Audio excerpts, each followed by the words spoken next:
Olá, estamos começando mais um Porto Alegre em Debate, aqui pelo canal 16 da TV Câmara, pela NET. Hoje vamos falar sobre perspectivas de desenvolvimento. O que temos no quadro socioeconômico para o nosso Estado e para o Brasil neste século XXI. Contamos para isso aqui no estúdio com a presença de 3 integrantes da Fundação de Economia e Estatística do nosso Estado. Hélios Puig Gonzalez, economista, Salvatore Santagada, sociólogo, e Jacques Alberto Bensusan, economista e especialista na área de energia. Recentemente, a ONU definiu como goals do milênio itens para serem abraçados pelos estados e pelos países nesses anos 2000, dos quais nós estamos completando agora nesse ano, final da primeira década. Itens como acabar com a fome e a miséria, educação básica de qualidade para todos, igualdade entre os sexos e valorização da mulher, redução da mortalidade infantil, saúde de gestante, combater doenças como, por exemplo, tuberculose, malária e AIDS, melhorar a qualidade de vida e desenvolver o respeito ao meio ambiente. Todos juntos trabalhando pelo desenvolvimento. Me parece incrível que a gente ainda fale agora, nessa primeira década do século XXI, em termos como combater tuberculose, que é uma doença tão antiga, e ao mesmo tempo se fala em novas matrizes energéticas, não é? Que perspectivas nós temos, Salvatore, para o nosso Estado? Em primeiro momento, eu gostaria de agradecer o convite e também saudar os colegas, o Puig e o Bensusan. Nós, na Fundação de Economia e Estatística, temos um estudo pioneiro sobre a Declaração do Milênio, né, que o Brasil é signatário, que foi elaborada no ano 2000, né, mas já tem uma caminhada dentro da ONU, de todos os encontros na área do social, sobre o racismo, questão da mulher, do meio ambiente, da ECO 92, que tirou também a Carta da Terra, né? Então, todos esses documentos foram amalgamados nessa Declaração do Milênio. O que ela se propõe? Ela se propõe, né, como na abertura se falou, 8 objetivos, né? O principal deles é realmente tentar, até 2015,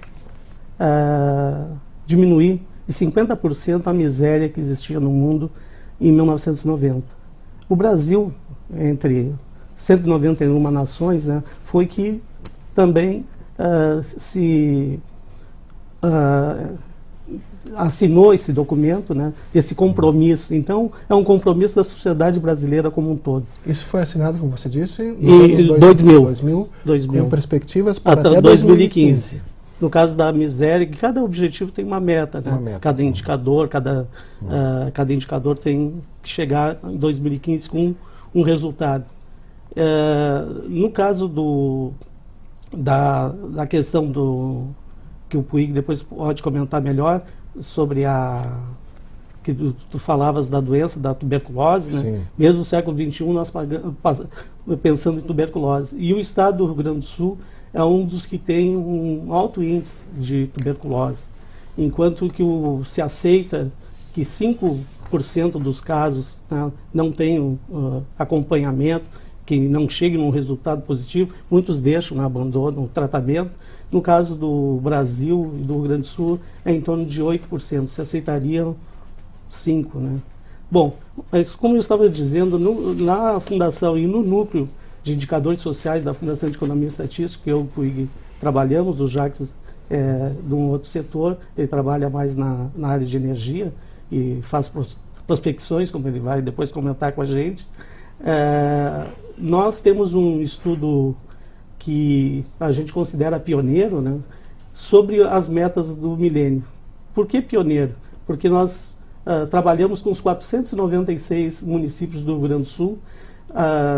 Desses 8 objetivos, a gente analisou 7, Das 18 metas nós analisamos 9 e dos 48 indicadores nós podemos fazer esse levantamento para todos os municípios do Rio Grande do Sul para 18 indicadores. E a gente vai ver, né, se esse esforço do nosso estudo, a gente fez um levantamento até 2005 e a nossa intenção agora com o censo e tal, atualizá-lo. Se esse esforço for mantido, o Rio Grande do Sul vai chegar em 2015 só com 8 desses indicadores, né, atendidos e 11 deles não. Então, é preciso fazer um esforço cada vez maior, né, realmente a sociedade, não só o governo, né, mas ter uma perspectiva de Estado, de tomar esse compromisso que foi assinado em 2000, para fazer esse esforço para toda a comunidade. Inclusive, eu e o PUIG representamos num movimento que foi criado ano passado, no dia 11 de setembro de 2009, o movimento Nós Podemos RS, para tentar, junto com a sociedade, acompanhar esses indicadores, tentar fazer um esforço das comunidades e dos agentes públicos, né, realmente fazer esses investimentos e a gente chegar a 2015 com uma boa perspectiva, que até o momento não nos parece a melhor. O que está sendo feito deixa muito a desejar. Sem querer resumir o trabalho que vocês fazem, mas me parece que vocês reúnem dados, fazem toda a análise, apontam estatística dentro desses itens e apresentam, mostram o que deve ser feito. O que já é uma grande coisa, já é bastante coisa. Quer dizer, é indicado o caminho que deve, ou os caminhos que devem ser tomados para que se chegue a, não digamos a erradicação da miséria, mas melhorar a questão da miséria, da fome. Sim, quer dizer, questão da saúde, que é muito grave. O grave. PUIG eu acho que poderia comentar alguma coisa. Meu xará Hélios, PUIG, bem-vindo aqui também. O que traz para nós com tantas informações aí? Não, eu acho que o Salvatore colocou bastante propriedade. Eu acho que o assunto é realmente preocupante. Nós estamos vivendo um momento, hoje mesmo de manhã a gente saía de casa e sabe que as emergências hospitalares estão lotadas. Sempre né? lotadas, sempre lotadas. Ou seja, tu tem lá no Conceição, tipo 50 vagas, tem 137 pessoas ou mais no corredor esperando, e a gente conhece um pouco essa realidade e sente que a questão da saúde ela é muito forte no nosso estado, né? Quer dizer, é um problema sério. E quando nós nos deparamos com os resultados do nosso diagnóstico, não podia deixar de ser, lá estava a saúde. Quer dizer, um dos principais problemas, a saúde não é só no Rio Grande do Sul, como no Brasil também. Dos 8 objetivos do milênio, a gente conseguiu pesquisar 7 objetivos. Desses 7 objetivos, 6 estão na área da saúde. E em todos eles, e em nenhum deles, nem o governo do Estado, nem o Estado, nem a União vai alcançar os objetivos do milênio até 2015.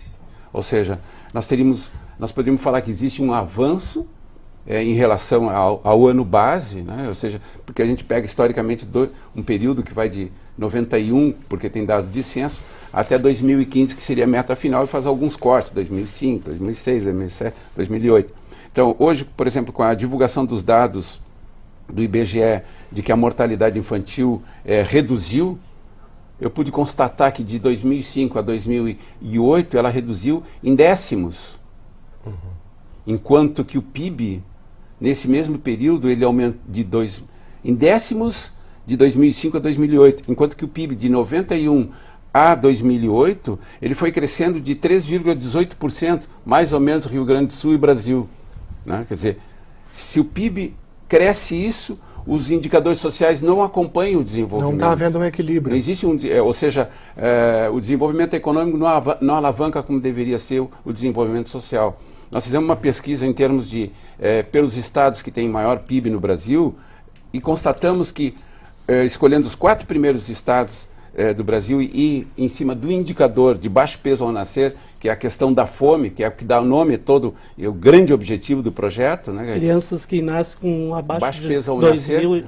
O que nós gramas, ou 2,5 kg. Que esses 4 estados, os 4 estados frente no PIB brasileiro, não só a fome não diminuiu, como aumentou nessas crianças. Ou seja, os indicadores de baixo peso ao nascer aumentaram. Quer dizer, há um crescimento do problema. Então isso já é uma preocupação nossa. Quer dizer, isso para nós, começarmos a falar sobre esses indicadores sociais. Nesses levantamentos que a Fundação faz, existe algum indicativo de que alguma região do Estado esteja com maiores problemas ou...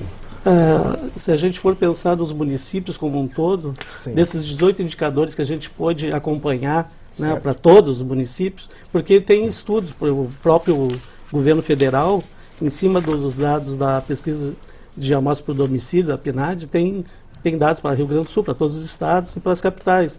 Só que a gente estava interessado em ver a realidade dos municípios, chegar lá nos municípios. Esses estudos são feitos para São Paulo, se pegar esses dados gerais para o estado, tem vários que fazem esse estudo.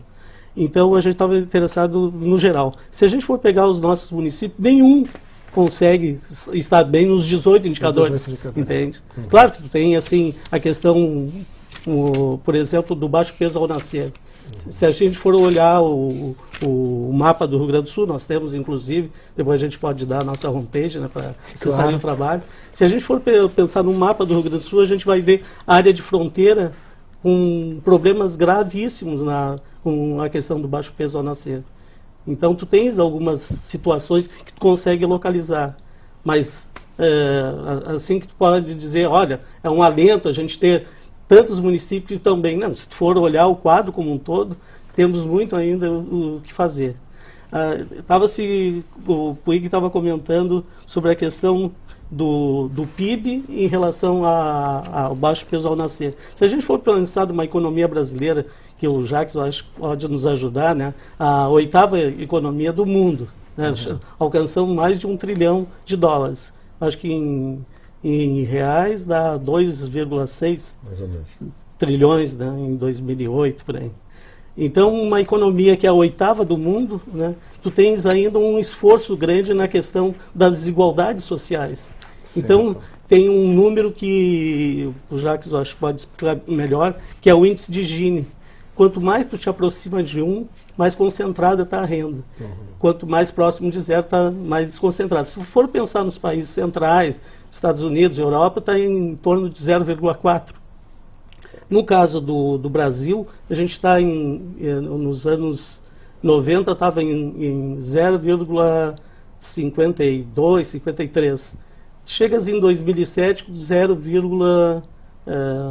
não, tu estava com 0,56.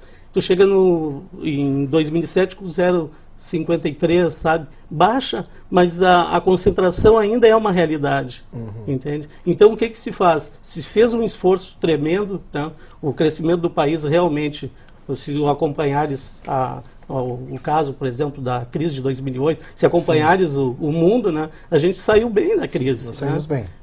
Mas se tu fores olhar assim, como é que se deu esse desenvolvimento econômico, né? O social também, se tu fores pensar no social, nós avançamos. Em 1980 nós gastávamos em torno de 9% do nosso PIB. Hoje na área social, pegando previdência social, saúde, habitação, todas as áreas sociais, tu gastava em torno de 9% em 1980. Em 2005 em torno de 13% ou mais. Quer dizer, se avançou muito. Mas assim mesmo essas desigualdades, a questão, né, da tuberculose, do baixo peso ao nascer, essas questões ainda estão presentes, mesmo com todos esses avanços. Sim, quer dizer que continua sendo sempre verdadeiro o que a gente vê pela imprensa, dizer que em algumas coisas o Brasil está no primeiro mundo, em outras está no terceiro, quer dizer, não há essas disparidades estão difíceis, né, da gente superar. Eu só queria colocar para ti, tu estava perguntando que região do estado, né, quer dizer, na parte do diagnóstico que nós fizemos, eu fiz procurando por COREDs, né, e dentro da área funcional 1, que no estado está dividido por áreas funcionais, casualmente, não é tão casualmente, mas as áreas mais populosas do Rio Grande do Sul, que estão concentradas na região metropolitana, e nós teríamos o CORED Centro-Sul também para acrescentar, seriam as áreas com piores indicadores no baixo peso ao nascer, mais concentrado, ou seja, onde existe mais população, existe menos equipamentos e condições de atender essa população. Quer dizer, houve um inchaço das grandes cidades, mas os equipamentos não aumentaram na mesma proporção. Ou seja, o desenvolvimento é muito lento, os investimentos não alcançam nem o avanço demográfico, digamos, né? Não acompanham. E se nós não saímos do inverno, nós temos as UTIs superlotadas E agora nós temos o quê? E é no país, não é só no Rio Grande do Sul, e nós temos agora o verão, e já tem um ministro que diz hoje também que a dengue, que a gente se prepare. Ou seja, nós temos um quadro de crise para inverno e um quadro de crise para verão. Quer dizer, eu acho preocupante essa questão isso dos aí, hospitais sempre né? Quer dizer, se aproxima o inverno, os hospitais começam a ficar complicada a situação. E também tivemos agora, recentemente, essa ameaça de surto de sarampo, né? Quer dizer, são doenças que já poderiam estar. Mas, Jacques, o Santag daqui já te provocou 2 vezes para que tu nos colocasse alguma coisa. Bom, que ele nos disse aqui que você explicaria melhor. Não, mas eu sabe que eu fiquei surpreso, que ele explicou muito bem. Mas, por favor. Não surpreso... Surpreso que ele passou para mim uma coisa que ele sabe muito bem. Olha, eu venho acompanhando o trabalho do Salvatore e do Puig há muito tempo, não com uma intensidade de outrora, mas venho acompanhando assim, pela amizade que a gente tem, claro. Eles colocam as coisas, a gente vai acompanhando. E é uma das tarefas mais importantes que a Fundação está fazendo, porque é um trabalho que vai revelar, de uma maneira ou de outra, as carências. E ao revelar as carências, está alertando o que precisa ser feito também para resolver esse problema. O que eles colocaram aqui desses indicadores do crescimento da miséria, até eu queria fazer uma pergunta. Tu está te referindo em números absolutos ou em estrutura? Por exemplo, quando tu compara com 1991, por exemplo. Está te referindo ao volume? Claro, a população aumentou e o volume tem que aumentar também, por hipótese. Não necessariamente, mas eu te pergunto, está te referindo à estrutura, à composição estrutural? No percentual da composição estrutural. Aumentou. Outra coisa, assim, que eu na época em que eu me dedicava mais a esse tipo de trabalho, eu sempre pensava que os parâmetros de comparação não deveriam estar colocados no próprio objeto de análise, assim, no próprio espaço que está se analisando. Mas critérios exógenos, por exemplo, digamos, qual seria um indicador que pudesse realmente balizar uma saúde pública? Qual seria um indicador razoável para a saúde pública? E a minha ideia é saber que distância nós estamos hoje em relação a um balizador razoável. Em vez de dizer que melhorou 3%, 4%, mas a melhora é suficiente? Ou é insuficiente? Então teríamos, vamos supor que o índice fosse 0,80, vamos supor. Nós estamos em 0,60, uma hipótese. Quanto temos que melhorar? E a partir dessa diferença, saber quais os investimentos que devemos fazer na área, seja saúde, seja educação, seja infraestrutura, etc. O que nós devemos fazer para satisfazer essas necessidades? Mas, de qualquer forma, quando o indicador parte, digamos assim, do próprio espaço contido no objeto de análise, já é um avanço fantástico, né? Essa é uma ideia que eu tenho, que o Puig já sabe, também já sabe, de pegar um valor externo, né? Vamos supor, um valor que fosse parâmetro de comparação internacional, que valesse para o Brasil, para a Suécia, para os Estados Unidos, quer dizer, um patamar realmente alto de comparação, para uma referência alta, né? E aí nós teríamos uma dimensão das nossas carências. Vamos entrar numa área mais específica, talvez, quem sabe, mais a tua área, que é a questão da matriz energética da energia. Nós estamos vivendo um momento assim de desenvolvimento tecnológico bastante forte e tudo demanda energia. E havia aquela ideia, me parece, assim, que no futuro, e o futuro nós estamos vivendo, né, todas as pessoas com mais de 40 anos aguardavam ansiosas a chegada do ano 2000, né, que nasceu lá na década de 60 do outro século. Sim. E de repente o ano 2000 chegou e nós já estamos terminando essa primeira década, e havia aquela ideia de que as pessoas não iam mais ir ao trabalho, iam ficar trabalhando em casa, e coisa e tal, blá blá blá. E de repente entrou muito essa questão forte da energia, porque se usa muito computador, se usa um tipo de diferente iluminação, os prédios estão consumindo, me parece, que mais energia. O que está se fazendo, o que se deve fazer, o que se pode fazer nessa questão da matriz energética, para contribuir com o desenvolvimento? Olha, eu, assim, estudando as instituições internacionais que se debatem, que estudam esse problema no mundo inteiro, e aqui no Brasil também, a gente nota que os não renováveis, no caso o petróleo, o carvão e o gás natural, eles vão continuar dominando terão uma grande participação na matriz energética também no futuro, até 2030, 2050, como tem vários cenários internacionais. Certo. Eles vão continuar presentes na matriz energética, seja do ponto de vista da quantidade energética, do ponto de vista estrutural. Eles até podem diminuir um pouco a participação estrutural. No Brasil até vão diminuir relativamente mais que o mundo, pela entrada dos verdes, né, no caso do etanol, etc, etc. Bom, então a matriz energética no futuro, ela vai continuar, em princípio, num dos cenários, ela vai continuar, digamos assim, com essa força dos não renováveis. Agora, poderá também acontecer uma grande revolução tecnológica, que a gente não sabe se isso vai ocorrer daqui a 10 anos, ou 15 anos, ou 20 anos, e que as coisas podem se modificar sobremaneira. Por exemplo, o etanol, por exemplo, no Brasil, os estudiosos falam que pode desembocar no hidrogênio, transformar o etanol no hidrogênio, que vai se transformar em eletricidade. Quer dizer, são coisas, de repente, o etanol deixa de ser usado desse jeito que nós estamos usando hoje no Flex, por exemplo, nos carros Flex, e passa a ser utilizado através, digamos assim, ele entra como insumo do hidrogênio, e o hidrogênio se transforma em eletricidade. São várias transformações que poderão ocorrer, digamos, na matriz energética, de uma maneira surpreendente. Por isso que no trabalho que nós vamos escrever agora, esse trabalho que estão discutindo vai aparecer nos 25 anos de economia, e o que eu fiz aqui também vai aparecer. Um dos títulos que eu tenho aqui, a primeira sessão que eu tenho, aqui o título, para dar uma ideia da minha dificuldade, que eu acho que não é só minha, é de todos nós, o título que eu coloquei aqui, que eu acho que revela, digamos assim, o senso de dificuldade. Eu não digo que a gente esteja perdido, não, eu acho que o perdido não é a palavra adequada, digamos assim, a palavra adequada seria humildade. Humildade. Então eu coloquei o primeiro título seguinte, contemplando o longe, com lentes para perto, na imensidão. Quer dizer, a imensidão entram variáveis sociais, tecnológicas, jurídicas, etc. Né, o caso do problema ambiental, tudo isso entra nessa conjugação de fatores. Então, quando a gente faz uma matriz energética, a gente tem vontade, por exemplo, que muita coisa que hoje que compromete o caso da poluição, por exemplo, eu tenho aqui dados, inclusive, sobre o quanto o petróleo, o gás natural, o carvão vão contribuir nas emissões de CO2, etc. Tem a posição também nesse trabalho, a posição do IPCC sobre o problema do aquecimento global. Tem a posição também das críticas ao IPCC, Lindsay, entre outros, que falam, por exemplo, que o problema é mais complexo que o aquecimento global. O problema digamos assim, são alterações climáticas relacionadas com fatores como o sol, etc. Sim, além de tudo, nós temos que conjugar tudo isso.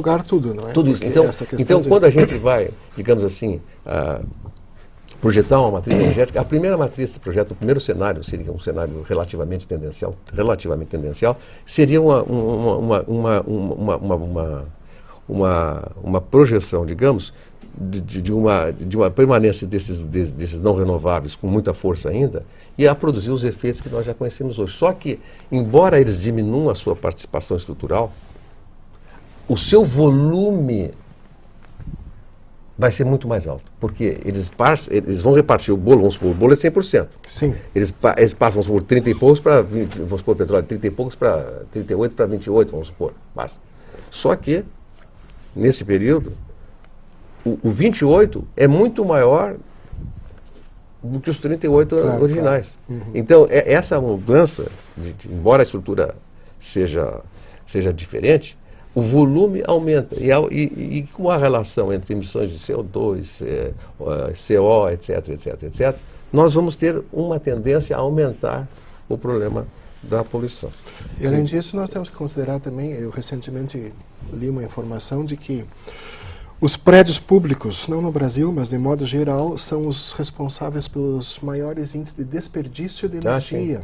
Não é?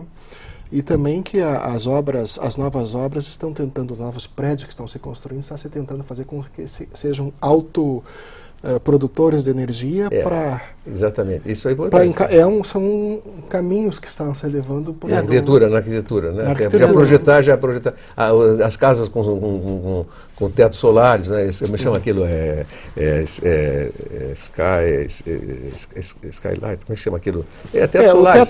Teto solares, quer dizer, para pegar mais energia, poupar energia elétrica, inclusive o problema da temperatura interna da casa, se pode estudar... Certo. Paredes duplas, etc. Agora, nós estamos falando em desenvolvimento, né? Em desenvolvimento tecnológico também, né? Desenvolvimento econômico, desenvolvimento tecnológico, e o custo social disso e o custo ambiental, né? Porque o governo projeta um crescimento econômico de 5,5% ao ano. Eu pergunto, e a matriz energética? Bom, e o custo ambiental disso? E é possível acontecer isso? Bom, é o seguinte, esse trabalho aqui, eu quero dizer para vocês o seguinte. Eu venho trabalhando nessa área desde 1981 e desde o início o Rio Grande do Sul, nos seus trabalhos que fazia aqui, eram mais ou menos do mesmo nível que o Brasil fazia. Quer dizer, a gente fazia aqui o melhor que sabia, e eles do Brasil lá, federal, né, faziam também o melhor que faziam. E havia um bom relacionamento entre nós, uma certa rivalidade que é absolutamente normal, né? Claro, cada um quer mostrar o melhor trabalho. Cada um quer mostrar o melhor e tal. Mas depois de um certo período, houve, digamos assim, o Brasil, ele segue o seu curso, os técnicos do Ministério seguem o seu curso com propriedade e tal, e o Rio Grande do Sul, ele fica, digamos, numa fase... ele perde o apoio assim institucional, ele fica numa fase mais atrasada, né, que o Brasil. Sim. Mas recentemente, digamos assim, o Rio Grande do Sul está se acordando e está procurando fazer até porque é um assunto que está na pauta, né? Só é preciso que todos estejam... Só que o Brasil é uma coisa fantástica, eles têm técnicos assim, por exemplo, quando eles fazem um plano de energia 2030, você vai pegar lá o elenco, por exemplo, Petrobras, a de petróleo, tem 50 caras, né, de engenheiros de todos os níveis, tudo alto nível, de várias especialidades. Pega a Eletrobras, aquele pessoal, pega não sei o que, gás. Então vai mais ou menos umas 150, 200 pessoas trabalhando assim com a propriedade. E um coordenador regendo aquela orquestra maravilhosa. No Rio Grande do Sul ainda não temos isso. Não temos. Mas estamos fazendo igual no Brasil, só que numa proporção mais modesta. Mas claro. Desculpa. Nós estamos aqui no Porto Alegre em Debate, vamos a um breve intervalo e voltamos em seguida.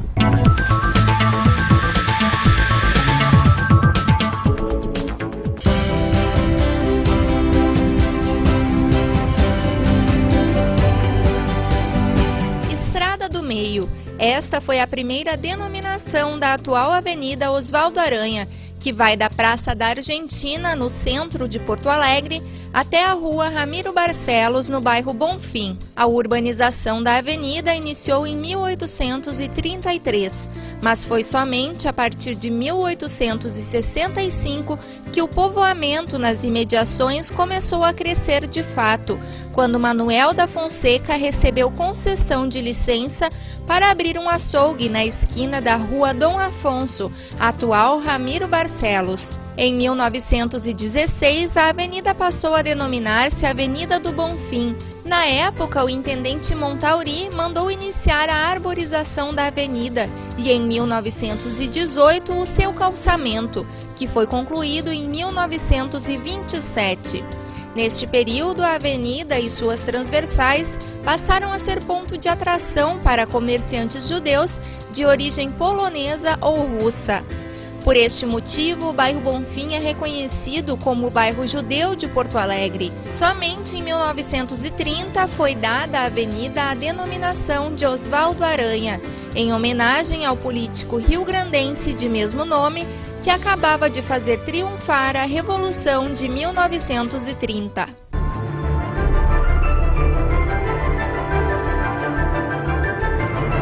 O vereador é o representante político do cidadão. Seu local de trabalho é a Câmara Municipal. Ele é responsável por criar e aprovar projetos de leis municipais, fiscalizar as ações do Executivo e defender os interesses da comunidade. No seu dia a dia, trabalha em seu gabinete e participa das comissões permanentes da Câmara e das sessões plenárias. Cada vereador possui um partido político pelo qual concorre às eleições. O mandato é de 4 anos e o parlamentar pode ser reeleito.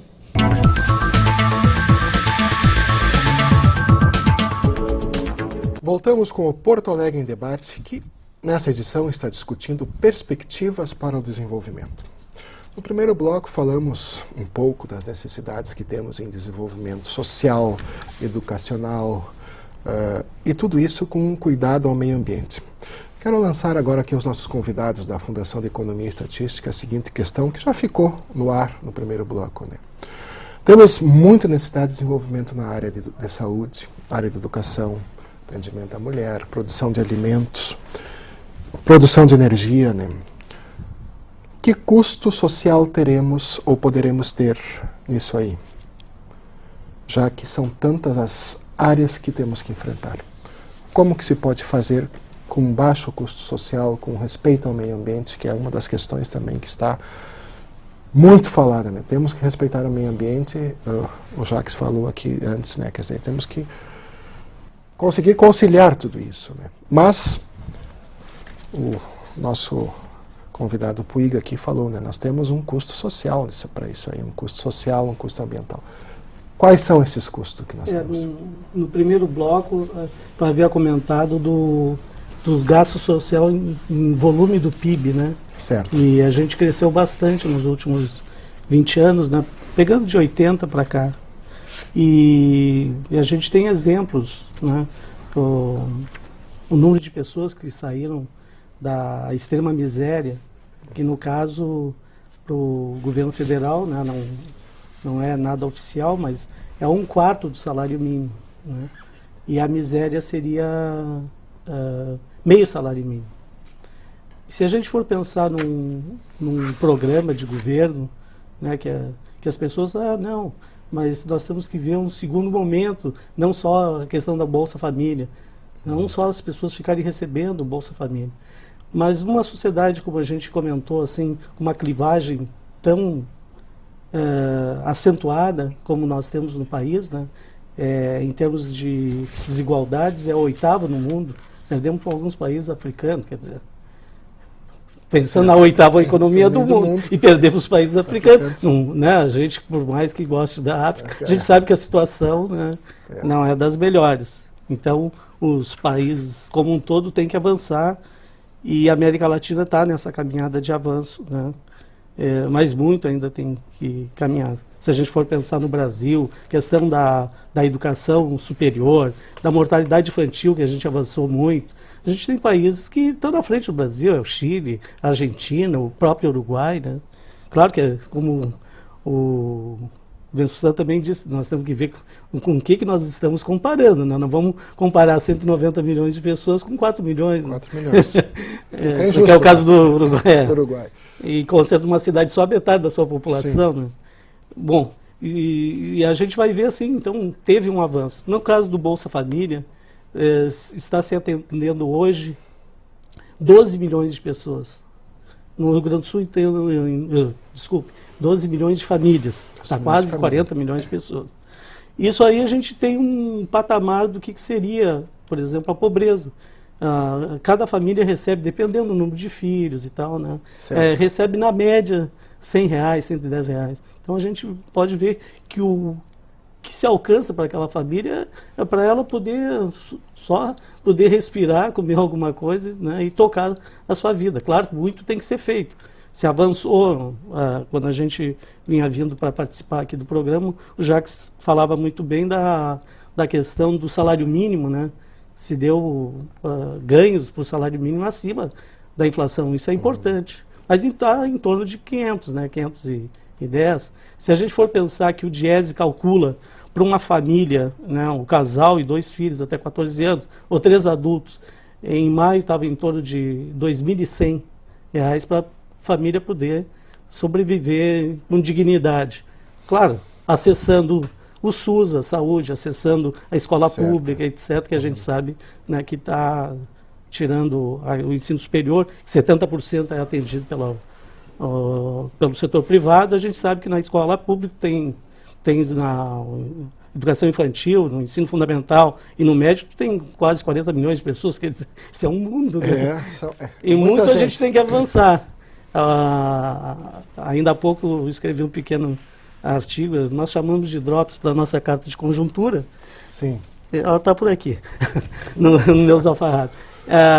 Na questão de 5 a 6 anos, a gente só perdia para o Amapá, em termos da baixa incidência, né, dessa escolaridade para as crianças de 5 a 6 anos.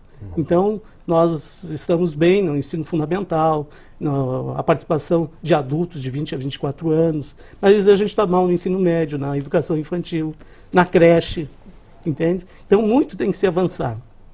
Então, essa questão que um pouco eu saí da questão do Bolsa Família, né? Então, tu alcança para 12 milhões de famílias uma média de R$100 por mês e tu gasta 8 bilhões de reais. Um país que tem um PIB de 2,6 trilhões de reais, o que é gastar 8 bilhões? E tem pessoas que são críticas ao bolso. Eu acho que pode se criticar. Claro, esse é um primeiro passo para as pessoas poderem respirar. O que vem pela frente, né? Então, se cobra que a criança esteja na escola, que a mãe seja acompanhada pelo médico da família. Se cobra algumas coisas. Claro, isso é suficiente? Claro que não é, né? Mas os gastos, como a gente estava falando, esses gastos sociais ainda são muito pequenos, mesmo que a gente tenha avançado, muito ainda tem que ser feito. A gente sabe, por exemplo, da questão da emenda 29, né, para atrair mais recursos para a área da saúde, né? Certo. Então, a complexidade hoje da saúde requer todo um gasto, né, na área da saúde, que hoje está em torno de 4% do PIB, se propõe mais. Ainda há pouco estive em Montevidéu, né, e está em toda uma paralisação para se gastar 6% do PIB em educação. Nós gastamos em torno de 3, 4%. A gente quer avançar também. Tudo no Brasil falta, parece assim, muito se fez, né, muito se avançou, se tirou mais de 13 milhões da extrema pobreza, mais de 2 milhões da miséria. São 30 milhões de pessoas que saíram de um patamar de baixa participação, e as pessoas estão, aos poucos, tentando entrar na sociedade de consumo. Já se fala, cara, o sociólogo não gosta de falar de classe C, D e E, como tu estás na posição na sociedade em termos sociais, né, das relações sociais, da produção, claro, tal. Mas se fala que a classe C tem um cabedal de consumo maior que a classe A e B. Claro que isso não foi feito hoje, isso vem dos últimos 20 anos, se avançou muito. Mesmo quando a gente fala em gasto do PIB, né, na área social, passamos de 8%, 9% para 13%. Foi um grande avanço, mas muito ainda tem que ser feito. É preciso se considerar, né, que, como você falou, 20 anos, a gente nota que são muitas diferenças e... Sim, não... Não tem nem comparação, né? Comparação. Não, mas o salto foi muito grande. Tem um quadro aí que precisa ser considerado. E qual é esse quadro? A nossa percepção da realidade ela está condicionada por uma enorme concentração populacional que nós estamos vivendo, ou seja, por política econômica nós passamos a concentrar mais 20% da população brasileira dentro das grandes áreas urbanas. Ou seja, se o Brasil antes tinha na zona rural uma relação de 80% contra 20% nas grandes áreas urbanas, que com o tempo passou para 40%, 60%, hoje nós temos 20% na área rural e 80% vivendo nas grandes áreas urbanas. Esse 80% significou um aumento excepcional da construção civil, da indústria, uma série de atividades, mas ao mesmo tempo as instituições não progrediram na sua oferta, não atenderam a demanda social necessária a toda essa infraestrutura que se fazia presente e necessária. Quer dizer, não houve condições. Os nossos indicadores, tu pode dizer que aumentou muito, mas eles não significam nada. Na verdade, eu arriscaria dizer que nós estamos vivendo dentro de uma falência social. Entende? Nós estamos apresentando a realidade dos excluídos. Nós apresentamos a realidade dos excluídos dentro de um Estado, como dentro de uma nação, onde o grosso da população, em termos de 75% dela, recebe até 5 salários mínimos. O que são 5 salários mínimos? 75% da população. Eu vou pegar pela população economicamente ativa de 10 anos ou mais, e que é uma injustiça pensar numa criança de 10 anos trabalhando, e vou ter que no Rio Grande do Sul, eu tenho mais da metade do Rio Grande do Sul recebendo até um salário mínimo. até um salário mínimo, 5 milhões e poucas pessoas ganhando até um salário mínimo, 50 e poucos %. E no Brasil a situação é pior, são 60%, até um salário mínimo. Ou seja, daqueles que não ganham nada, daqueles que ganham até um salário mínimo. Então nós estamos vivendo uma falência, e uma falência que se mostra a cada ação do governo. E que ela tem, sim, uma necessidade de grandes obras, não só na saúde, como no saneamento. Por exemplo, nosso maior problema dentro do Brasil, dentro do Rio Grande do Sul, é a questão da canalização do cloacal. E hoje nós temos um censo do IBGE que não privilegia saber a diferenciação entre aquilo que é puramente cloacal e daquilo que é pluvial. Ou seja, se continua socializando em termos negativos para a população todo o lixo e todo o esgoto doméstico, porque a objetivação do saneamento é possibilitar o tratamento. Entende? Então, quando tu joga o cloacal no pluvial, tu distribui toda aquela parafernália de doenças para a população. E que agora está concentrada, e que tem menos vaga nos hospitais, e que tem menos qualidade nas escolas. Ou seja, quais são os técnicos que conseguem se manter dentro do país? Qual é a qualidade do ensino que nós estamos recebendo? Qual é a qualidade do atendimento? Quantos médicos nós temos por atendimento? Quer dizer, ou o inverso, quantos atendimentos por médico nós temos? Quer dizer, é só consultar o pessoal da área da saúde, o pessoal, tanto dos médicos quanto dos enfermeiros, o pessoal está extremamente saturado. E eles têm que sobreviver numa realidade adversa. E aí nós perguntamos, esse é um modelo de desenvolvimento? Esse para mim é uma falência. Fizestes, então, uma análise que poderíamos considerar como um efeito dominó a partir da busca do desenvolvimento, onde se colocou a população deixou o campo, veio para a cidade, se concentrou e não houve, em épocas passadas, um acompanhamento nas necessidades básicas e se criou, então, um quadro, como você apresentou aí, pior.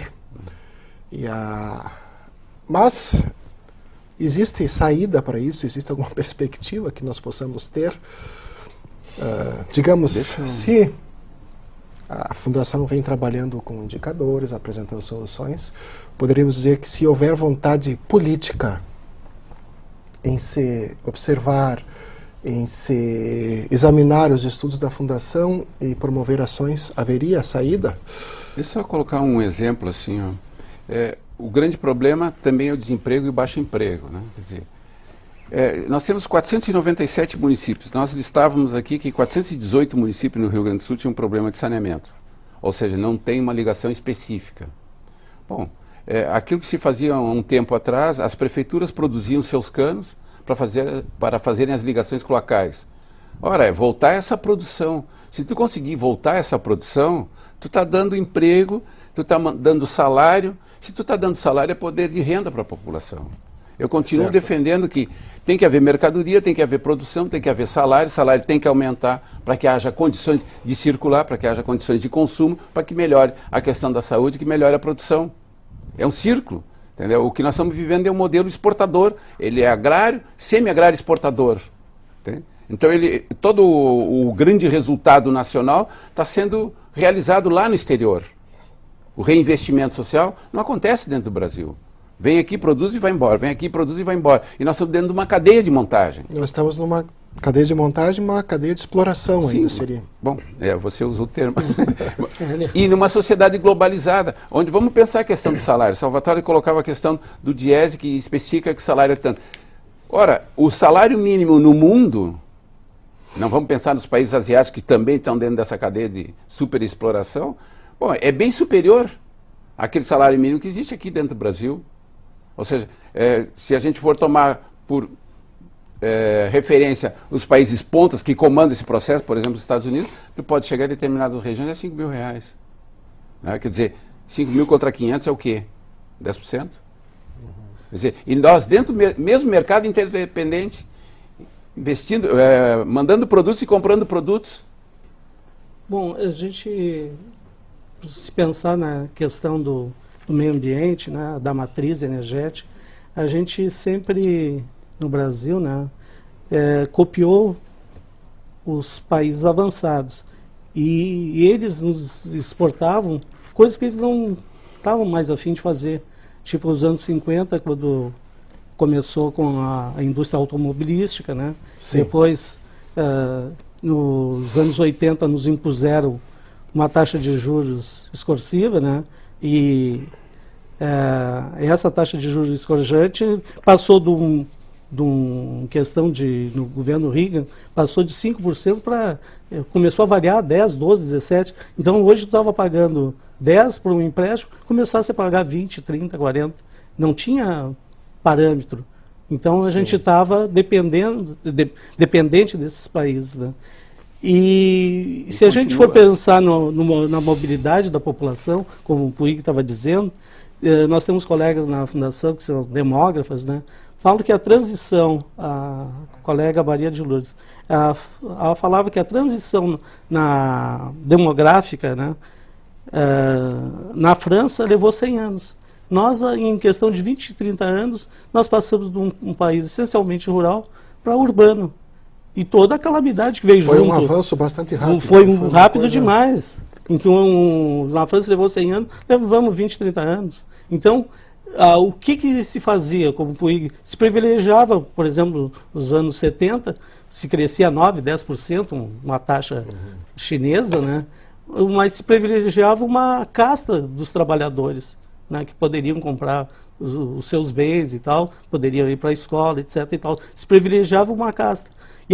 E a produção, por exemplo, de habitações era também para essa classe média. Existia também produção popular, né, de habitação popular, mas era uma classe média que era privilegiada, né, de altos salários. E hoje o que a gente tem nas cidades, né? Tu tem uma periferia, tu tem mananciais, né, hídricos totalmente... Aí a gente acusa a pobreza. Não, vocês que estão poluindo. Não, eles estão poluindo, mas tem um porquê que eles estão ali na beira do riacho jogando lixo. Sim. E tal. Não tem coleta de lixo, não tem uma série de equipamentos, a questão que o Puig falava do saneamento, né? Então, equipamentos até mais primários. Tu vai na periferia, tu não tem uma pracinha para o pessoal brincar, tu não tem um campo de futebol, tu não tem um mínimo. Se tu for pensar em escola, então nem se fala, né? Tu até tem escolas localizadas, mas muito ainda que tem que se avançar. Então, não se privilegiou essa periferia. Se trouxe esse pessoal ao Deus dará e sem...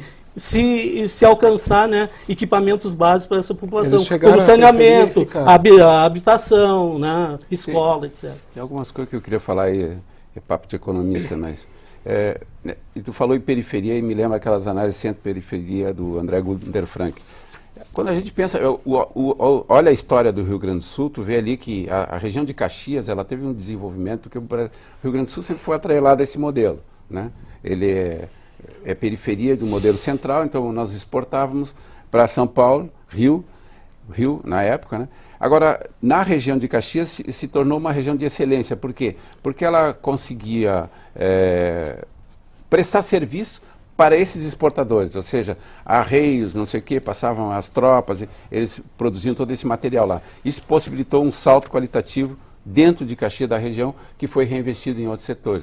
Então, eu tento pensar na mesma coisa. Ou seja, quando nos anos 70 a política econômica acabou com qualquer possibilidade de subsídio ao pequeno e médio produtor e passou a subsidiar as grandes lavouras empresariais e a grande concentração fundiária, inclusive, para que executasse essas lavouras empresariais, o que aconteceu?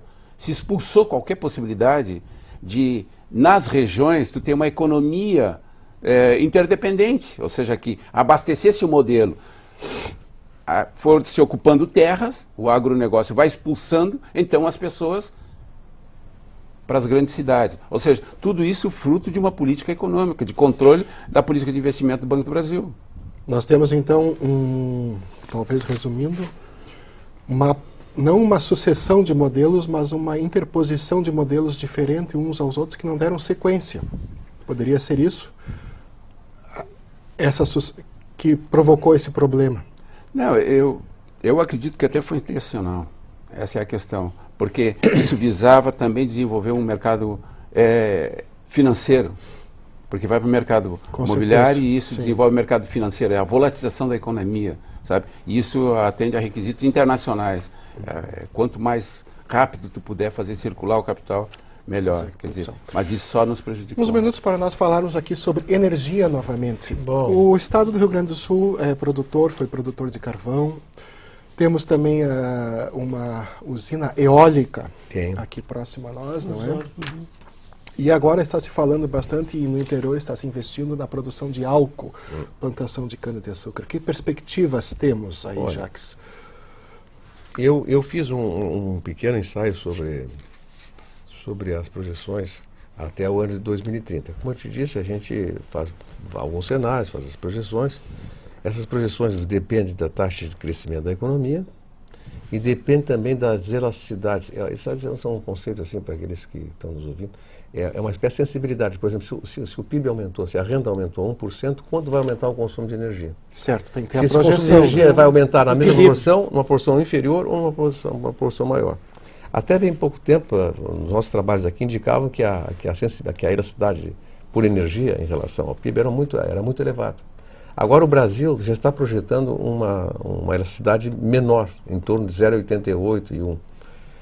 Bom, não sei se isso é uma medida de cautela, se estão fazendo isso por cautela, ou se realmente eles têm alguns indicadores para isso. Eu acho que pode ser em torno de 1,2, 1,3, mas vamos deixar em torno de 1 então. Essa elasticidade associada ao crescimento do PIB vai gerar uma demanda por energia, vai gerar um aumento de energia. Essa energia, no Brasil, boa parte dela vai ser suprida pelo etanol. E o Rio Grande do Sul também está inserido, embora não tenha, talvez, as mesmas condições climáticas que o Brasil oferece. O Brasil é muito grande, então tem regiões do Brasil que são muito favoráveis. Muito diferentes. Muito diferentes. Então, então ao Rio Grande do Sul, a entrada do Rio Grande do Sul nesse setor poderá, digamos assim, suprir uma pequena parte, né? Uma pequena parte, em relação às necessidades de consumo desse produto no Rio Grande do Sul. Mas o Brasil vai inserir isso, indiscutivelmente, a matriz energética brasileira, segundo os dados que a gente tem hoje, é 13% a matéria-prima, a cana-de-açúcar para produzir etanol, entraria com 13% e lá por 2030 está se prevendo em 18%. Né? E é possível que o Rio Grande do Sul, que tem uma participação praticamente nula nessa parte, aumente também a sua posição. Mas não naquela proporção do que acontece no Brasil, né? Porque está estudando, inclusive, a possibilidade de o etanol brasileiro, se é que isso se arranje de uma maneira favorável, substituir 10% da gasolina em termos mundiais. Mas para que isso seja possível, o Brasil não poderá oferecer sozinho esse etanol. Teria que outros países fazerem a mesma coisa para que os consumidores, no caso dos outros países, não ficassem dependentes de um único país. Seria semelhante ao problema do Oriente Médio. Do petróleo. Então, não. Outra coisa que eu vejo na energia é o seguinte, é que a energia é um negócio, digamos assim, é um negócio poderoso, é muito poderoso. Tudo depende de energia. Tudo depende de energia. E é poderoso porque está concentrado, o poder está concentrado. Por exemplo, se a gente pensasse, por exemplo, desglobalizar a energia, por exemplo, produzir energia localmente nos municípios, aqui e ali, suprindo as necessidades locais, imagina o que significaria, que avanço extraordinário. Significaria uma ruptura com esses poderes dos monopólios, dos oligopólios. Seria uma mudança do seria uma mudança da sociedade. Modelo também seria mudança da sociedade. Então, eu vejo desconcentração. Então, mas o poder está atento a isso. Né? Ele não quer, por exemplo, que eu colete, por exemplo, uma energia diretamente do sol com uma tecnologia X a um custo X. Né? Ele está interessado em que eu compre dele. Né? Claro. Quer dizer, esse esquema está montado. E os interesses bélicos de um lado, os interesses petrolíferos de outro. É uma briga de Davi e Golias. Davi e Golias. Nós estamos aqui no Porto Alegre em Debates e, infelizmente, nosso tempo é curto, vamos encerrar. Eu quero agradecer muito a presença aqui dos nossos 3 convidados que vieram da Fundação de Economia e Estatística. O economista Hélios Puig Gonçalves, que também tem um programa para nos apresentar aqui, convidar os espectadores. Pois é, eu posso mostrar? Deves. Nós estamos organizando, nós fazemos parte de um movimento nacional pela cidadania e solidariedade, onde buscamos a inserção, ou pelo menos fortalecer a sociedade civil organizada nessa relação com o Estado e com as empresas, na busca da solução e do atendimento das metas do milênio. Ou seja, e estamos promovendo... Pode continuar. Bom, estamos promovendo no dia 10 de setembro um encontro nos Correios, ali na Siqueira Campos, onde nós passaremos toda a tarde discutindo os modelos e as políticas de investimento disponíveis para os projetos sociais que se interessem em objetivar a erradicação da fome e da extrema pobreza. Esse evento vai ser realizado então no dia 10 de setembro, nos Correios. A inscrição deve ser feita no local, pode ser feita antes? A inscrição pode ser feita antes, através de um...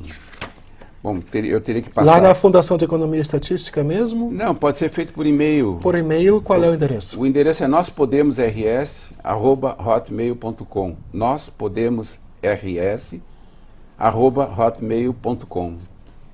Muito obrigado, Hélios Puig Gonçalves. Agradecemos também aqui a presença do Salvatore Santagada, sociólogo da Fundação de Economia e Estatística. Eu volto a enfatizar, agradecer o convite da TV Câmara e também as pessoas interessadas em acessar o nosso trabalho, pode entrar no site da Fundação de Economia e Estatística e acessar. O endereço é? Por favor, Puig.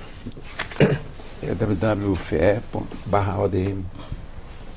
O endereço é www.fe, né? De Fundação de Economia e Estatística.